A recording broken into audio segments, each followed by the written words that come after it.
লিপচ্যাট অ্যাপ্লিকেশনে কিভাবে আমরা এজেন্সি রেজিস্ট্রেশন করবো। আসসালামু আলাইকুম এভরিওয়ান, আজকে আপনাদেরকে আমি ওইটাই দেখাই দেবো কিভাবে আপনারা এজেন্সি রেজিস্ট্রেশন করবেন। এখন কিন্তু বাংলাদেশে কিন্তু অ্যাভেলেবেল।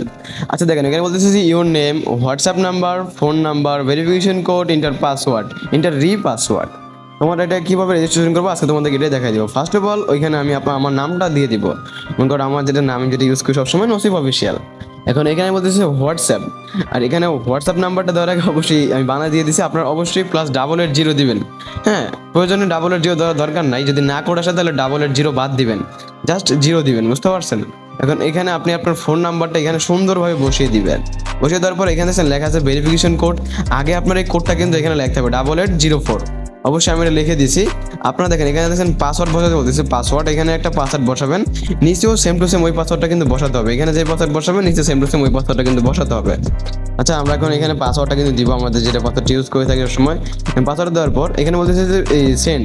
দেখেন আমাদের কিন্তু হোয়াটসঅ্যাপে বা আপনার যে ইমো নাম্বার ওটার ভিতরে কিন্তু কোড কিন্তু চলে যাবে। চলে যাওয়ার পরে সাবমিটে কোডটা আসার সাথে সাথে সাবমিটে ক্লিক করে দেওয়ার পর কিন্তু আপনাদের এজেন্সি কিন্তু তৈরি কিন্তু হয়ে যাবে। ঠিক আছে, তোমাদেরকে দেখে দিলাম কিভাবে তোমরা লিপচ্যাটের ভিতরে এজেন্সি অ্যাকাউন্ট রেজিস্ট্রেশন করবা আর কিভাবে কাজ করবা। তাহলে যদি ভিডিও চাও অবশ্যই আমার ভিডিওতে কমেন্ট করতে পারো, নসিব ভাই এই টপিকে ভিডিও চাই, এই টপিকে ভিডিও চাই। তো গাইস, ভালো থাকো, বাই। এই ছিল আমার ভিডিও, তোমাদেরকে দেখে দিলাম কিভাবে কি করবা।